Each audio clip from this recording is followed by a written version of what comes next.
All right, Mike and Jeff here with That's Good Enough for Me. We're here with Zack and Angelo from Bracket and Erich from PEARS. How are you guys all doing? Awesome, thanks. Pretty good. Yeah. Good. Yeah. So awesome. So this is our Who's Zoomin' Who season 1 finale, which we're super stoked about. 10 episodes in. Haven't lost my liver yet, and Jeff is still tolerating my unique behavior. Barely. So we'll start by kind of asking everybody what they've been up to in the pandemic.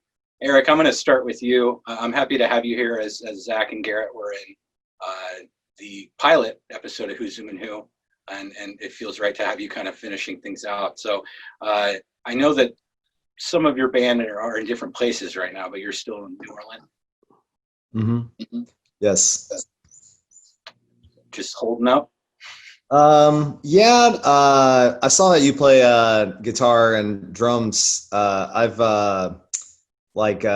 set up like a band room in my house, and we got like an electric set here now, so it's not super loud for the neighbors. And guitar set up, bass set up, keyboard set up, and I've just been kind of filling my time with pretty much doing exercise and learning new instruments, writing new music. That's pretty much been it. And I just started going back to work like 2 months ago. So. Oh, right on. What do you do? I work at a burrito shop in New Orleans called Juan's Fine Burrito. Nice.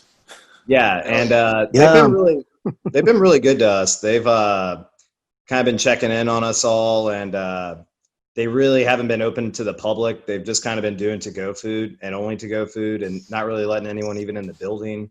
And it's been a trip, you know. But I'm just kind of going through that with them now. Yeah, cool. Thank you, Angelo. We'll move on to you. All right. So I have not gone back to work yet. I work in childcare, and it's pretty tricky getting that figured out with having to have smaller classroom sizes and stuff. So I've been home. So I've been doing a lot of eating and cooking and trying to stay in touch with my band best friends, but we haven't gotten together this whole time other than bugging each other through texting and stuff. So I've done a little bit of recording, and we've been starting to we're kind of gathering some new studio equipment to start working on some new music, because we were, I guess, Zach, like the last 4 records, 4. We're using vintage gear, like the original Mac. Yeah, not vintage like in a cool way, but vintage like vintage in the worst possible way. Is that like that Mac vintage Power PC that's got like the plastic frame? That was fun. Yeah, we had 2 of those. We had one was our backup hard drive, and the other one was the one we were using, and they kept dying. We lost everything a bunch of times. We had a pirated original version of Pro Tools that we could never figure out how to use. So original. We've got good excuses as why it takes us so long to record albums. Using Pro Tools being one of them. It felt like a good time to start. Kind of moving towards some. There've been a lot of advances, I think, in the last 20 years. So we'll see what happens. But yeah, that's about it. All 4 months has flown by. Sort of. Right on. Yeah. Now, I was hoping that you guys had heard the new PEARS record, because it's exceptional. Yeah. I was always talking about the very one today, and it's amazing. I love it. Exactly. Hey, awesome. Glad you guys like it. That was my first full-length record with the band too. You sound really good on there. Oh, thank you. Yeah. Thank you. Yeah, it's kind of a crazy experience. First full-length record, and I don't know. It's just weird how it all like falls together, you know, because I feel like when you're preparing for it and you're writing material for it, there's a part of you that's just like overthinking everything and just like, is this good enough? Is it horrible? Oh, we know that well, right? We're the kings of overthinking. But I mean, at the end of the day, I guess you got to do it for you and what you want to hear, you know, so that's kind of how our approach to it was. I think it was just taking the band to where we would like to see it, you know? Well, yeah, it turned out really good. We're fans. It was a good record. Hell yeah. Is New Orleans similar for you guys like it is for us, where there is maybe not that much of a scene? I haven't heard of a whole lot of punk bands coming out of New Orleans. Is there a lot of clubs playing out there, a lot of bands? It's a weird city. There are and there aren't. We've got like a really big metal scene and a lot of bands that have come out of here in the metal scene. But, you know, I don't know if you ever listen to Moto, but that guy's actually like from here originally. So I don't know. That's one of the few bands where like that punk band's kind of still from New Orleans, you know? But yeah, I mean, the punk scene's not really super huge, but it's so weird because it's like, I don't even want to call it like a punk scene anymore. It's like the music scene. It's like so many people, you know, it's not like our shows will play all across the country where it's like people who just go to like pop punk shows or something. It's like, I don't know, like I guess everyone's a little spoiled here was spoiled here because there's just like so much different kinds of music every day. Like so many. A lot of talent too. Like when my wife and I went out there on vacation, and just like everywhere, there's just awesome musicians everywhere. Like it's not like it's intimidating. Now, Zach, we still haven't really checked in with you. I wanted you to tell me what you've been up to, but I also kind of wanted to pivot towards talking about the new Rarities album that you guys are putting together. Okay, so I'll be super quick. I've just been doing the same old thing. I work for the telephone company still, and the division that I work for is supporting vital services and stuff. So I haven't missed any time. I've just been bored, not been able to go out and see music and not see any of my friends or anything. But I haven't missed any work, which is super fortunate for me. But, all of my friends have, and I miss everybody. Yeah, I really miss playing gigs. Yeah. That's kind of been this these Zooms have been a lot of fun, but everybody's had a moment where they've all kind of looked at each other and gone, one, this sucks. And two, it's really good seeing you again, even just over video chat, you know. It would have been nice to meet you bracket guys like during a festival or something. That would have been great. Yeah, but I feel like with that all being said, we're fortunate to be musicians and have the option to record music. So that's right. Never been a better time to do that, I feel like. I think there's going to be a big renaissance when all this crap's over because there's so much pent-up talent right now. People are I think everybody's, what do they call it, woodshedding or whatever, where you just kind of hunker down and you start creating. I think once this is over, it's going to be an explosion. Yeah, nice. I'm kind of interested on how this is going to affect, we all remember life before 9/11, and then you have like the post 9/11 world. I'm just kind of curious how the post COVID-19 world's going to be. Like with 9/11, you think about security. It's like health. Everyone's going to be really evaluating their health for a long time. I feel like. I totally think the same thing. I think we're going to see people with masks for the rest of our lives, and we're not going to think that it's weird anymore. Yeah. I want to say that. But I'm just going by what history has to show. I think for years people wore masks, but I think if we don't have another pandemic for a while after this one, like people will eventually just, after like a decade, I think people shed them off. Yeah, you might be right there. Who knows? Maybe the ozone will be so fucked that there's like chemical gases in the air and stuff, and you have to wear a mask. You can always hope. Yeah. Here's hoping. Hey, here's to the end of the fucking world, my friend. All right. There. There, we got our intro, Joe. There we go. All right, so yeah, let's move on. I want to talk about this Rarities album. I only know about this because Jeff has he's mentioned it to me. Is this an international release? It's coming from a European label, or? It is. Angelo, you want to talk about it a little bit because you're kind of more involved than I was. Say it, Angelo. Say the name of the label. Oh man, Jeff, you're supposed to help me out with that. Yeah, you're our resident umlau guy, Jeff. I am. Yeah. It's Umlau Records, right? No, actually, I have buddies in Umlau Records. Oh, really? In England, so yeah. BAM. Yes. So I don't know. I feel wrong not knowing how to say it, but he's the guy that does all that great art for a lot of the fat bands, and and he puts on a festival a couple times a year in Austria, I think. And so he's invited us, I don't know, probably the last couple of years, and we have never been able to make it. And now it's even trickier, I guess. But he approached me a while back, just asking if we wanted to do a project. We didn't have new music at that point. It was after we had released the Fat album. But we had some songs that we had released digitally. It was a few years ago. We put some stuff on our Bandcamp page to kind of raise money for ourselves, so that we could put out our own music. And anyway, he sort of picked some songs from that series that stood out to him to release as rarities and B-sides and stuff like that. Non-album cuts. Yeah, kind of. I don't know. I guess kind of some of the stuff was throwaways, and some of it was maybe like a cover or two, and then other stuff that was just like B-sides that didn't show up on anything else. So it's kind of there was like three volumes of that that we just put on our Bandcamp page, and he kind of handpicked the hits or whatever. It's like the exact opposite of a greatest hits album. It's the best of Verst.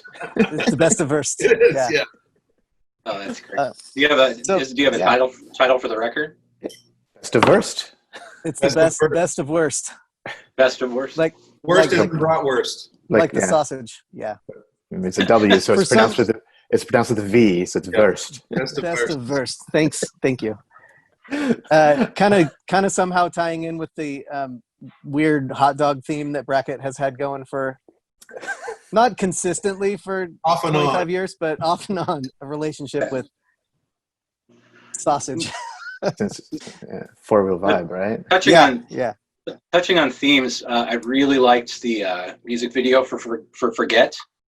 With the Universal horror action figures. But I wanted to ask, between that and your Boyfriend's Back Foursquare compilation cover, is there anybody in the band that has kind of a hard-on for like classic horror movies, or is it just a coincidence? We all have hard-ons. Yeah, we have full. Yeah, it's a. Listen to the full question, Angelo. For horror movies, it's a four-way hard-on. A four-sided hard-on. Yeah, we're all write that down. We're all totally into the classic horror stuff, and others of us are into like the B and C movie category stuff. Others, others of us who shall not be named, who shall not be zoomed. I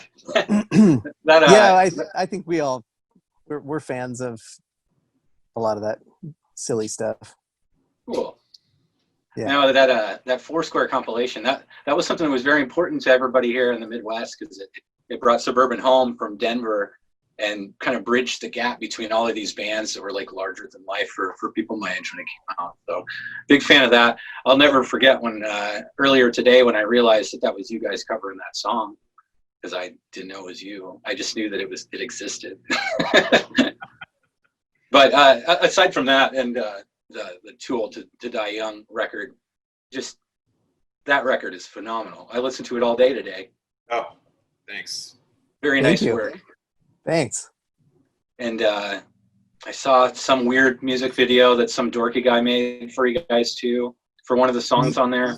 Yeah, he won't leave us alone. I don't know. Just kidding. Eric's just down there going, "What are they talking about?" Well, Erich has seen me like pretty much cyberstalk the rest of his band via guitar and drum covers and begging them to do Zoom interviews. Good. So, thank you. I appreciate it. You're really good at drums and guitar. That's awesome. Like, I feel like sometimes it's kind of one or the other for people, but you like seem to be very natural at both. Oh, and what was the bass song you were playing? Oh, you were playing that Frenzel Rom bass cover I heard the other day. Oh, yeah. Well, thank you for watching all of that. I appreciate it. I did my own stalking, okay? That works for me. I can do like a September thing. I'm the one who stalks the stalkers, you know? Yeah. It's someone's got to do it. Well, when I did and you played bass on that direct hit split, right? Mm-hmm. Okay, because that's also really, really good. That There flew we under the go. radar for me. Top 5 pair songs for sure.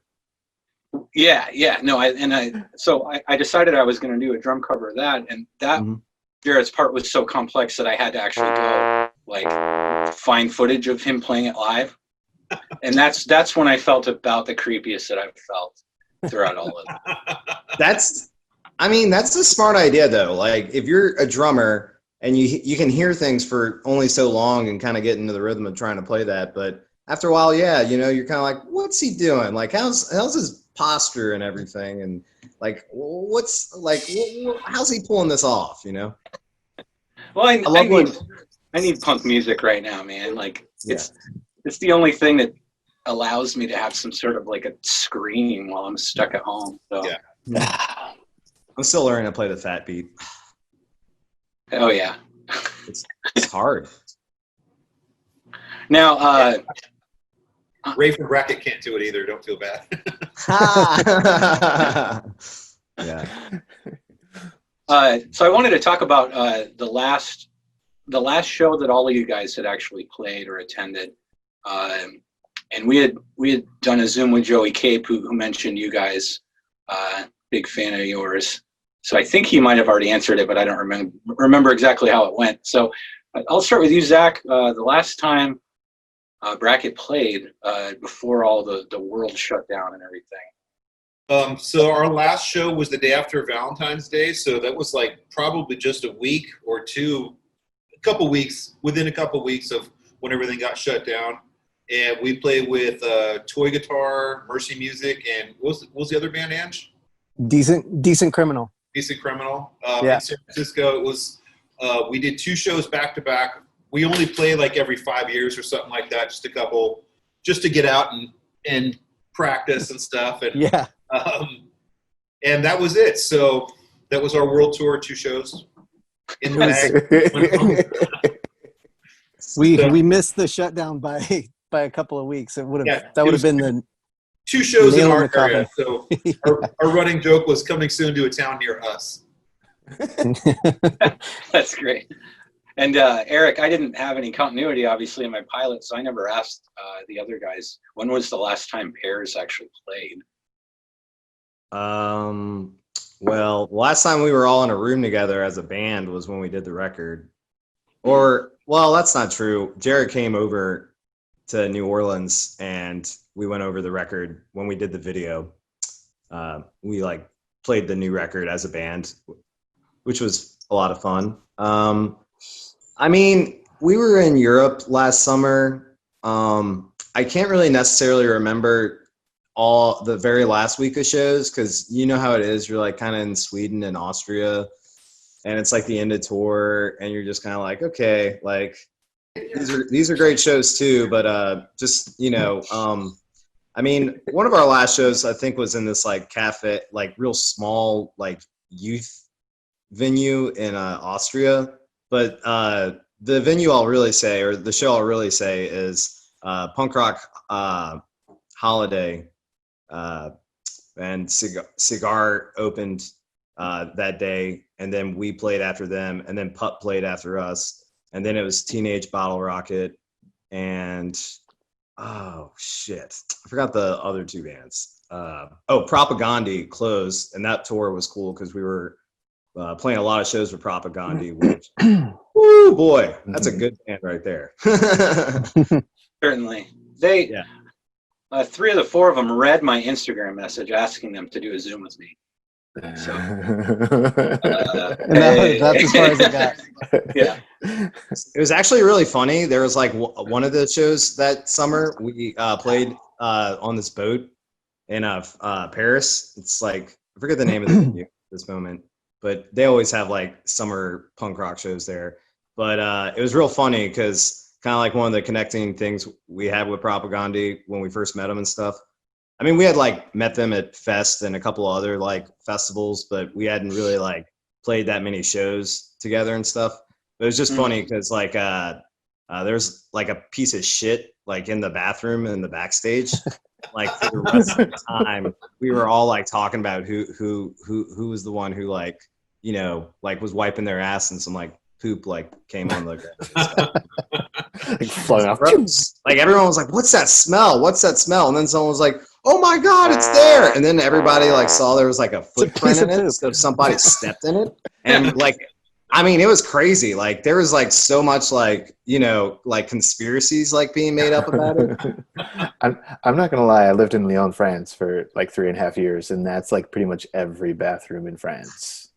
Oh man, my first time in Spain, like not even an hour when we got into Spain driving there, we went to like use the like stop at one of the like gas stations there and use the bathroom. And first thing I see when I open the door to go into the bathroom, huge pile of human shit. Human Huge. shit. I literally can't tell you that enough. Huge. Like imagine the biggest shit you've seen and double it. I don't think it's a human. Is it like Close Encounters of the Third Kind? Like he's trying to figure it out, and then he swipes the top off and he figures it out. Yeah. Zach, isn't there a tour story about shit hanging out of a toilet? I got Jared to shit in a McDonald's sink one time, and that was pretty good. And shitting in a sink afterwards, but it was. Was it like all hard and everything? Was it just like one big turd on the like in the sink? It kind of. I was having a bad day. It came out like a can of beans, where it just came out in one big chunk. Nice. Oh. I think it was. Hopefully, it was easy to clean up. Yeah. Mike, what did you say Gloves about? on. We can edit this stuff Smash out, some right? of it through the drain. You'll be fine. Yeah, the new guy. You got to feel bad for him. No, Angelo, this is actually the content that we're here for.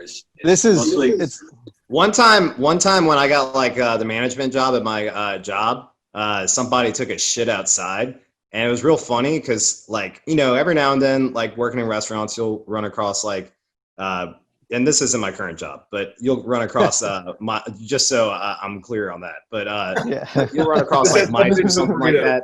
But someone was like, "Oh man, someone was like, yeah, someone took a shit outside, like pretty much in front of the door," and like everybody in the whole restaurant just looked at me, and I was like, "Well, this is where making the big bucks really pays." Yeah. But it was a trade because I couldn't deal with mice, and everyone I worked with at that time would always help me with that. So I was like, whatever, I just gotta pick up some shit. It was still disgusting, and I was not very happy. Shit. That's like nothing else. Well, I felt pretty gross. I was wearing gloves. I washed my hands, and then I just washed my hands for a really long time. I just remember that. I had some friends who, back when I was in Madison, Wisconsin, these two girls who had this house party, and the next morning they called me over to their house, like I'm like this trusted person for some reason. Like, Jeff, someone poofed behind my door, and sure enough, in her bedroom, like the door is like kind of like almost shut, but there's like a big pile of human poop there on the floor. And like, can you clean it up? I'm like, okay. Like he called me in for this. Thank you. Sure enough. Only you can do it. Yeah. All right, so New Orleans, Madison, Wisconsin. Did you say the entire country is Spain, Eric? And whatever McDonald's Zack was in. I'm just gonna say Europe. Except maybe Germany. I feel like Germany ain't trying to take a shit on a floor, but they're not fun. They don't want to have a There's no artistic value to it. Yeah. That'd be a good title in your nickname though. Erich shit on the floor Goodyear, or like whatever. That's true. I might see if I can fit that in the graphic. Wow, I don't even know how to transition. Oh wait, I got one more thing to add about the shit talk. Yes, No transitions yet. There's the self-cleaning toilets, like that clean the toilet seat and everything. Y'all ever seen that video of that one person who took a shit on it and it just smears the shit all over the toilet seat? It's so gross.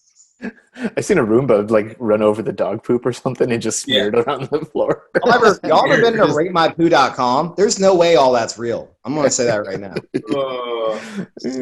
I mean, I saw this site like back in 2005 before it was cool to look at poo on the internet, but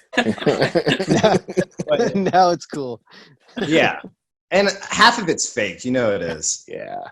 I know a guy who met a girl in the bar, and they got so drunk, they went back to his place. She got so hammered, she couldn't find the bathroom. And when he woke up in the morning, she was gone. There was a big fucking pile of shit in his closet because she had to go and couldn't figure it out. She just took off. I know a guy. Yeah. My wife- It's actually you. You're like, I know a guy who knew a guy whose cousin. He plays in a band called Racket. my wife's over there like I'm not going to say the name of the band, but it starts with a B and ends with a T and has a racket in the middle. Now, You I gotta figure it say, I have to say that the Bracket song on the Short Music for Short People comp, it's got to be. There's so many good songs on that record, but I'm gonna say it's in my like top 5 of the songs on that compilation. It's a lot So of thank you for that. Thank you. And while that record and just all the fat comps and punkaramas that came out back then, they were all solid, and they were just amazing showcases as to just what all of the talent carried throughout the rosters. Can you imagine another Short Music for Short People, a volume 2 coming out 25 years later? You know, What happened to comps? That's something we need to bring back. That was like the Yeah. best part of like getting into like punk rock for me. A lot- like a all lot the of- different comps out there with all the different bands. It was Oh, you're great. discovering new bands, and yeah. Yeah. A lot of smaller labels, they'll put them out on Bandcamp. I mean, like we cover them a lot. Like I just like, I don't they'll- see them enough anymore, honestly. But like physically, yeah, and like you got to look around and Yeah, Well, follow I mean, I this. never really even see any online, to be honest. Like, I mean, that's awesome that the Bandcamp does that, but I didn't know that. I would. if you own it. follow that's good enough for me.com, you'll learn more.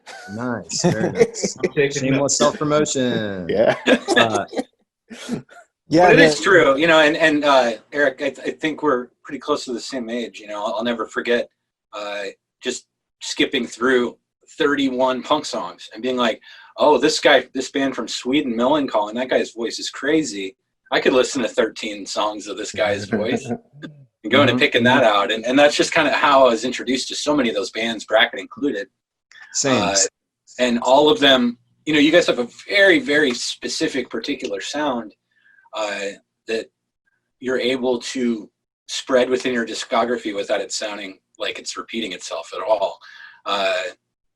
But yeah, that Short Music song is, I think, just an excellent short summary of what you guys are capable of. And what you guys all the comps that we were on were great for us because people who hadn't heard of us, and this was perfect for every band that was on that was unknown. Nobody knew who we are. Everybody was out there, you know, buying these comps because they knew a couple of the bands that were on there, and we just got kind of picked up along with it, and it was great. That's how, you know, people kind of came to know us, was through that. I mean, yeah, that's like, in Fat Music for 94. Fat People was the one that put us, you know, on a really small map. Yeah, that's it. Like 94, that's when I discovered a lot of these bands. I got it for free at a No Effects show at the side in Chicago, and Bracket and Lagwagon are the ones who really picked me up. So the next time we were in Chicago, I found Lagwagon Trashed and Forestville Street at the record store, and that started like my 2 favorite bands of all time. Awesome. Right there. So Now, how do you say the name of that song from that comp? We call it 2 Raku 5, but it's 2 RAK005. That was Marty's license plate number. We didn't have a name for it, and That's a really good song. we used to we used to practice at Ray's mom's house, and she lived down the street from a home for the developmentally disabled, and one of them called out the license plate, and that's what it sounded like. So that's what Raku 5. Raku 5. Yay! So that Nice. was Good to know. Now, on that same in that same inquiry, can we get some insight as to why so many of the Warren songs? I mean, I played music with a guy named Nick for a long time, and I think every demo he ever gave me was called nicknew2.mp3, and it was just like they're all different songs, but that's just what he named it because he usually fucked it up the first try, and then. So Warren was kind of like a childhood buddy of mine that was like the school loser, and from like 2nd grade, and it never really stopped. He's, I think, still a loser today even. And Probably because you keep writing songs about him being a loser. Yeah. Right? It's So like- I mean, it's like a Yeah. limitless Doesn't know what source else of to do. inspiration. Yeah, but you know, you're really able to kind of draw inspiration from him, and I really wish that the whole Warren thing stopped a long time ago, but it's just, you know, It's part of the band at this point. the floodgates Yeah, are well, open. Yeah. So I actually had two questions about the whole Warren series. Now, to my count, you're up to 29, right? Does that sound right? Yeah. Ian? Yeah. Do you have Yeah, any more in 29 mind? was on the on Too Old to Die. Yeah. Yeah. All right. So the first one is, if I recall correctly, it's Warren number 7 on the first one you're on, Angelo. The 32nd song. That's Okay, the Warren first 8. album you're on, Yeah. the Failure, Passing Out. Oh yes, When All Else Fails. When all else fails. Why Yeah. does that one have like a name before Warren's song? Because that's another Hangover Day, Warren's song Part 7. That's the only one that has like a that's right. pre-name. So I was curious. That is on. That's on Novelty Forever, I think. Okay. And you're right. Yeah, that's one more Hangover Day or something. Yeah, like that, one more. Yeah. right? Yeah. So I Yeah. think that's the last one just before Angelo joined, and Okay. and I think we had it all ready to go, and then at the last second we're like, oh my god, this is our first release that doesn't have a Warren song. Quick, which song are we going to have be the Warren song before it goes to artwork? And we kind of picked it. That was it. All right. Cool. My second question was Requiem. Okay.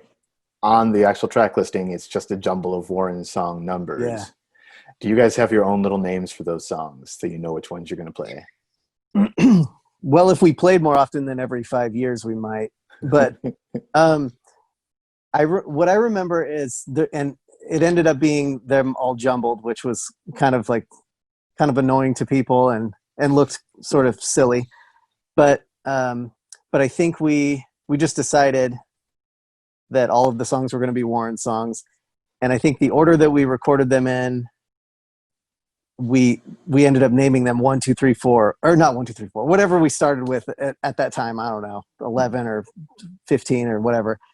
And then once we realized that wasn't the track listing, then they just got jumbled, and we just thought it was kind of funny. And during recording, I think we referred to them like we always do. I think when we're coming up with songs and recording them, they just end up getting nicknames, yeah, goofy names that help us remember what we're talking about, like quickie punk or choppy whatever blues. I can't think of anything. But yeah, so we don't. I don't remember. I think like when we played in this year, we played in I don't know, a couple of songs from Requiem. I think probably on our set list we just, I don't know.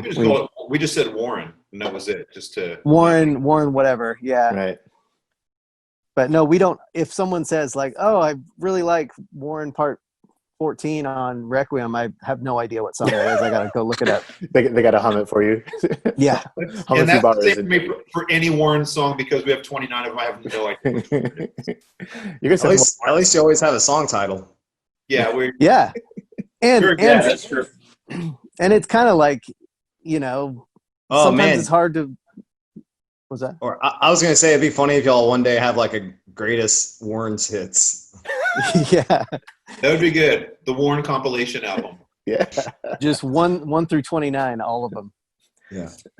The last page is like a Warren song, and that's like what, 100 minutes long, something like that. It's just under what you can fit on a CD. I think it's like 70 something minutes. Yeah.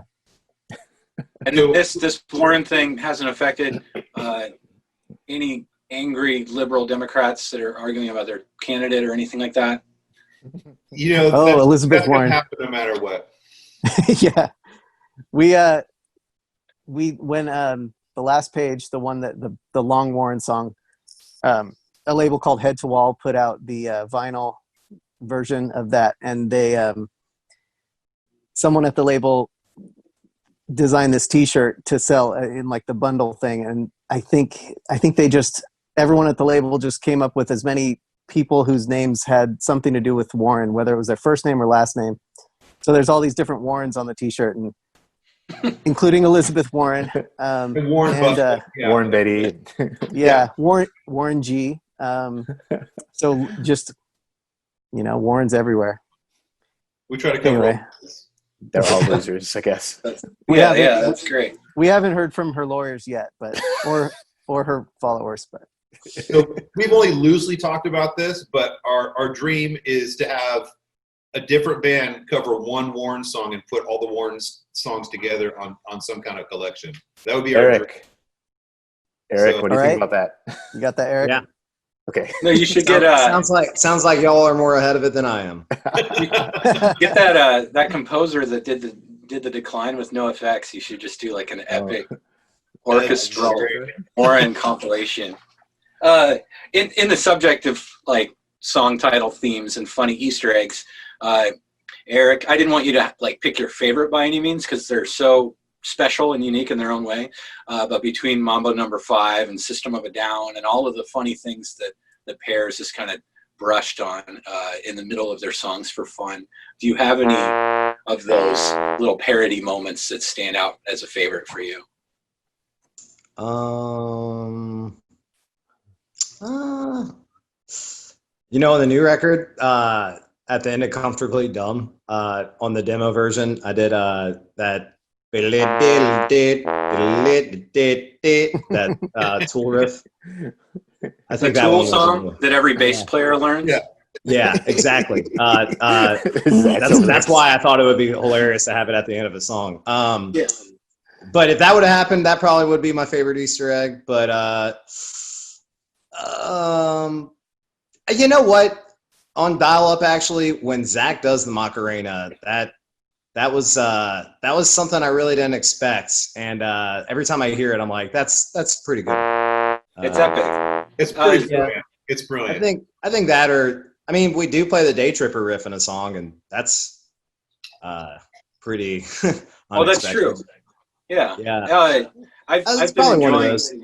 I've been enjoying that "Let the Bodies Hit the Floor" moment on the direct. Oh yeah, that's a good one too. See, I forgot about that one. Yeah, when I first I heard really that, like. I was in tears laughing. Well, and since I'm a dad and I'm working at home, I'm typically listening to music with one of my ears at all times, and it wasn't until I had both ears in, I had my left ear in, and as soon as you started the like super lame breakdown, that I heard the Boo tracks for the first time. Because they're just on the left channel, and I didn't even know they were there. It's got the Boo tracks, and then it's like a smile's not a smile anymore, and it's like a bunch of kids going like, it's epic. I love it. That's it. That was a good track. Yeah, very good song. I would recommend that split. I discovered that split like a week and a half ago. That split too was kind of trying to keep up the traditions of every band kind of doing a split together. Like, I don't know, obviously No Effects and Rancid, but we were just kind of thinking how that was like so much more of a thing. So thought it'd be cool to do a split with a band for that kind of reason. I love splits, and that No Effects Rancid one's actually one of my favorites because they cover each other's songs. Mm-hmm. I know, it's so good too. Like, there's kind of some versions they do of each other's songs that they're better than the original. Have you heard Frank Turner's cover of "Falling in Love" by No Effects yet? No. I haven't heard that, but I heard his Bob, and that was pretty good. Yeah, Bob is good. "Falling in Love" is like horribly sad and beautiful. It's haunting. Yeah, it's haunting. That's a good way to describe it. It's haunting. I would recommend that for sure. Yeah. Nice. No, I just kind of wanted to touch on, I don't even know how I'm going to ask this question, but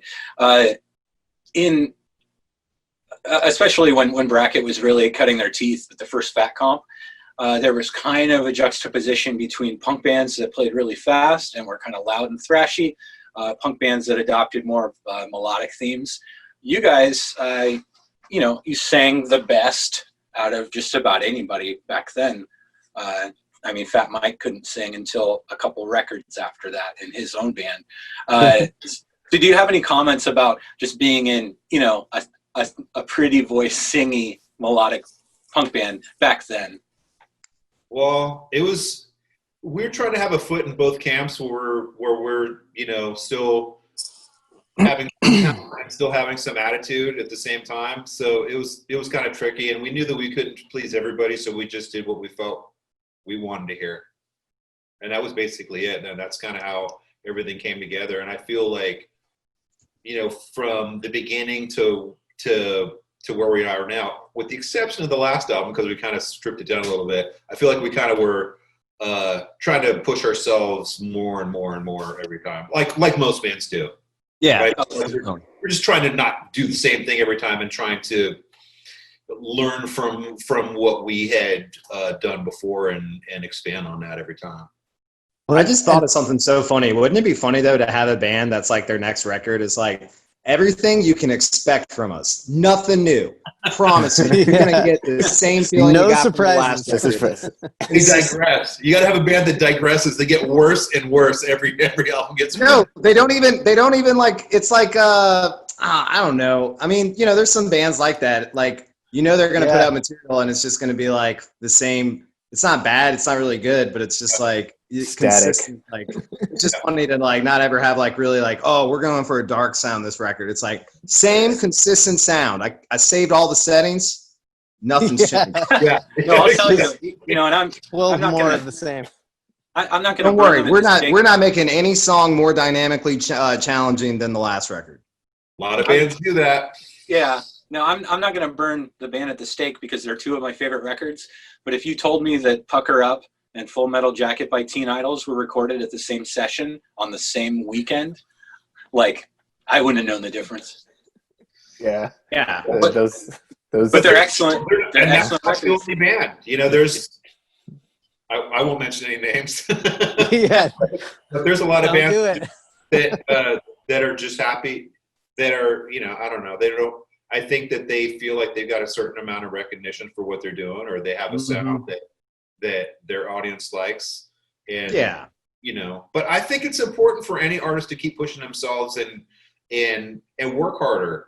I think it's kind of funny though, is how you gain and lose fans in a way. It's like when you're like trying to set the bar to yourself as an artist and like redo what you're wanting to redo or go to that next level, you can win fans over by doing that. But sometimes too, people will be like, man, their new stuff sucks. They're trying to make a Rolls Royce and all they wanted was the Corolla. Yeah. All I wanted was the Corona.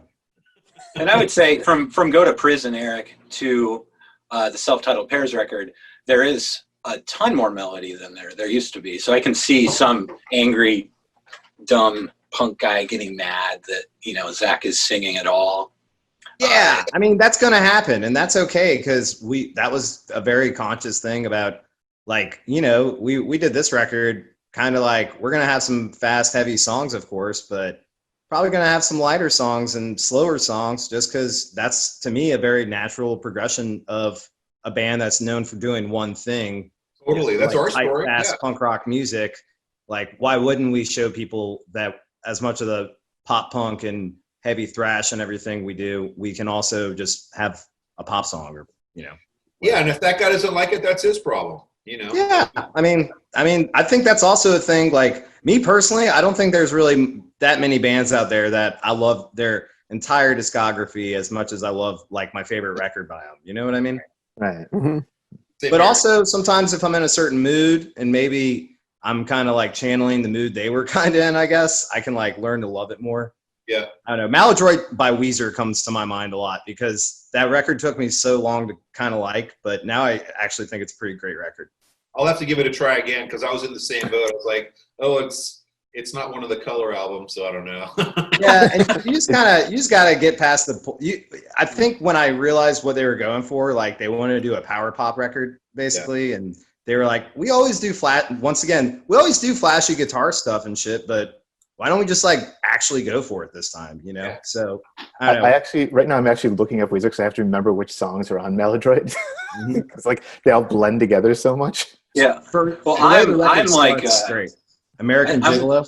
Okay. Yeah, no, that song is great. I am one of the more, like, among my circle of friends, and even just when I have written reviews on punk news and stuff in the past, where I piss people off by supporting newer Weezer stuff that continues to come out. But my ideology stopped me because there's some poop in here.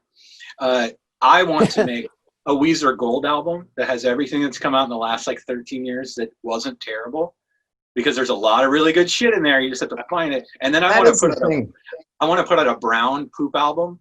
Oh my God. Like, well, they already have a brown album. Yeah, they did. That has like the Lil Wayne cover in it and all that Yeah. shit. Because it pisses me off because they can still touch me as a listener the way that they did when Pinkerton came out. It's buried in turds.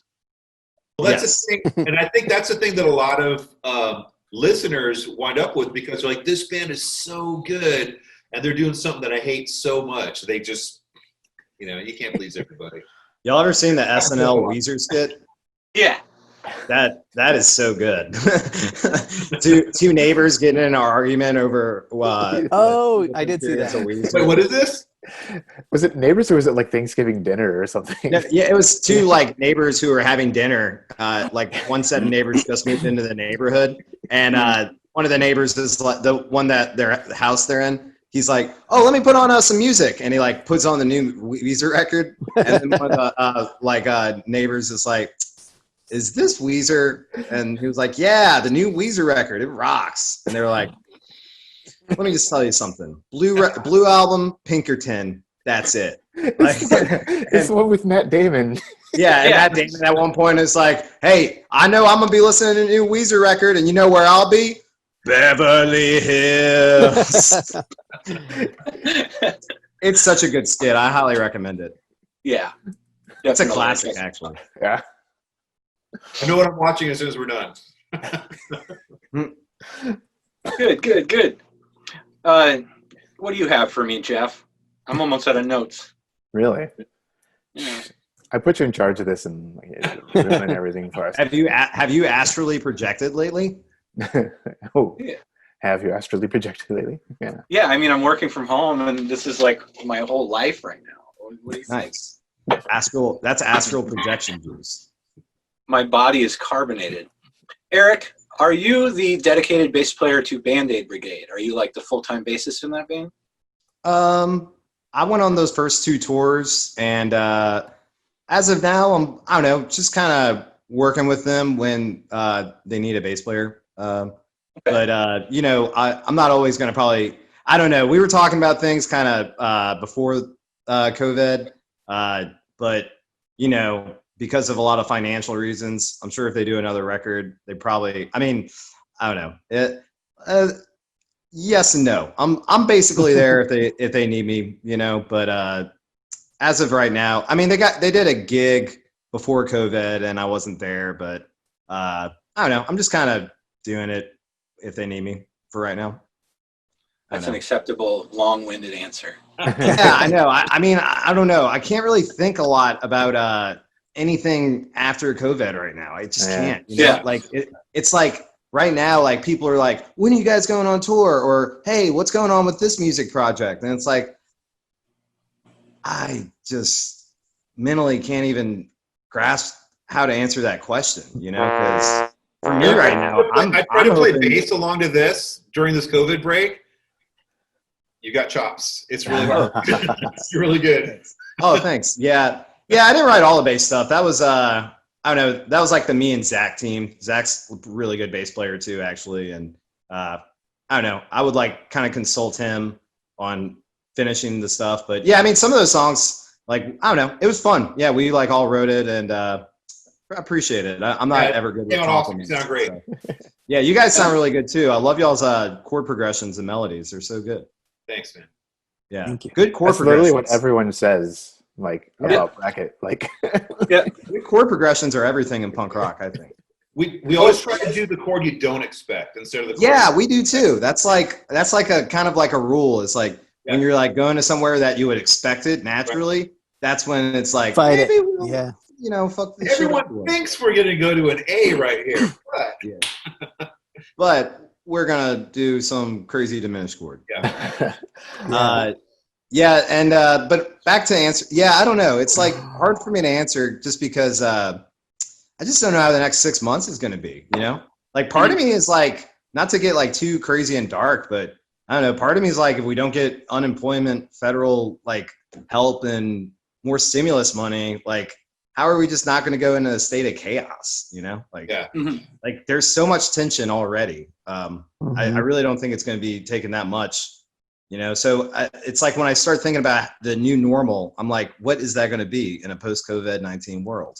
Going back to what I kind of was talking about earlier, you know.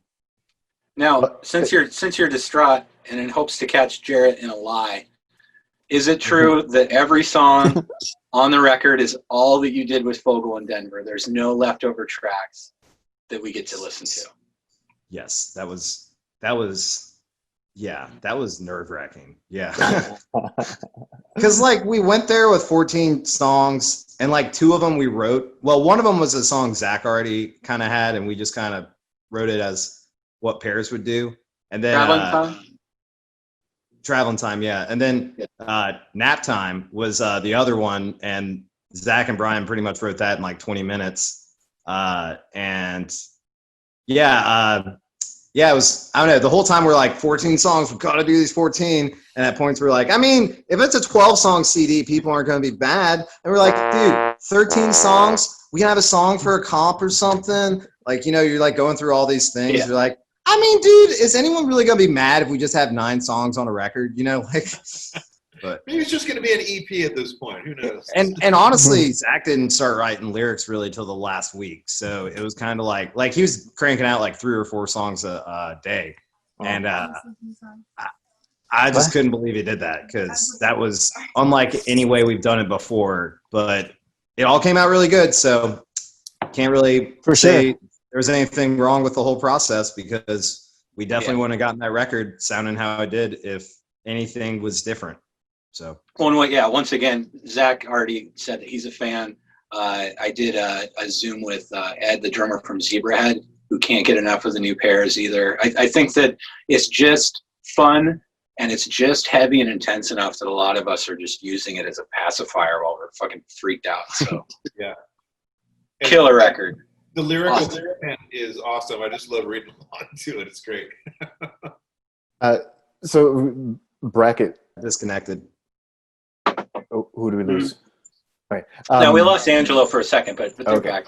What the hell? So Bracket, and you guys said that you were upgrading some of the equipment, especially the old Mac computers and everything. And is that in the trailer? The So recording? here's the bummer about the trailer. So we had this trailer that was out in the middle, an abandoned trailer that was out in the middle of an apple orchard. Marty's dad's an apple farmer. And so we gutted it and built a full-on studio inside of it, like a long hallway-shaped studio. And Like an 18-wheeler trailer? say that again? Like an 18-wheeler trailer? Like a single-wide trailer that you see in a whole park. Like a. What was it? Like a what was white it? Like, trash house. yeah. Okay. Yeah. Like one of those construction trailers that they have for construction sites. So nice. So we got some complaints from some neighbors, and we had to disassemble everything and pull the studio apart. Oh. So we've just been basically taking all the gear and just going from one of our houses to the next to track this and track that. Wow. Okay. So we recorded guitars and drums for the last album here, and all the vocals at Marty's house. And right now we're assembling all the pieces in Angelo's garage, and that's going to be our next studio. Nice. Isn't that the ultimate goal for a musician? Just, I want to be loud. Can I go somewhere where I can be loud? Yeah. I feel lucky to be in New Orleans, because I mean, we have like spaces and stuff like that, but also I feel like if you're playing music and someone complains, that's like, what? This is like the city of music, you know, like, I don't know. I mean, I'm not saying I recommend it, but that's just like how I've felt over the years, like playing music. Like I never really get complaints. Like people are always like just happy to kind of hear it, you know? I mean, once again, not playing music though till obnoxious hours, you know, right. Respectable. But we had the police come when we were tracking drums at my house. I thought we had everything soundproof pretty well in the garage, but we had a whole bunch of complaints, and the police showed up. And they said, "Oh, we thought you guys are just a bunch of young kids making noise, but we realized you guys are a bunch of older guys, you know, really serious about everything." So what do I, I can't make you guys stop. What do I tell them? I said, just tell them we'll be done at 8 o'clock. We'll be Big fan of one of those Warren songs, man. Yeah, that's me. Yeah, I'm sure they were. So who mixed that last Too Old to Die Young? Then, if you guys recorded it yourselves, did you mix it yourself? We did. Yeah. It sounds great. Thanks. I like Thank the you. unpredictable. There's a song near the end where the drums are kind of underwater. They have a lot of post production on them. Yeah, we could. That's one of the things we couldn't make go away. No, there was very tasteful but minimal production value on the record. A few of the songs that kind of shook it up a little bit, but yeah, I would have thought that you did that with the pros with everybody else. It sounds really Thanks. Yeah, Where did y'all record your Fat Record demos? From the Fat record? Oh, like from like the early stuff? Yeah, I noticed that the like everything that was on Fat. Oh, all that stuff was so on the F is for fat and E is for everything, all that stuff. So that was all from our old record label. They basically folded, and we got the boot, and we had all these songs left over, and we got dropped by a label who was dying. Fat Mike signed us 2 days later and said, "I like all these songs except for except for like a third of them. So let's take the rest of them." I like 2/3 of these songs. I like them all except for like a third.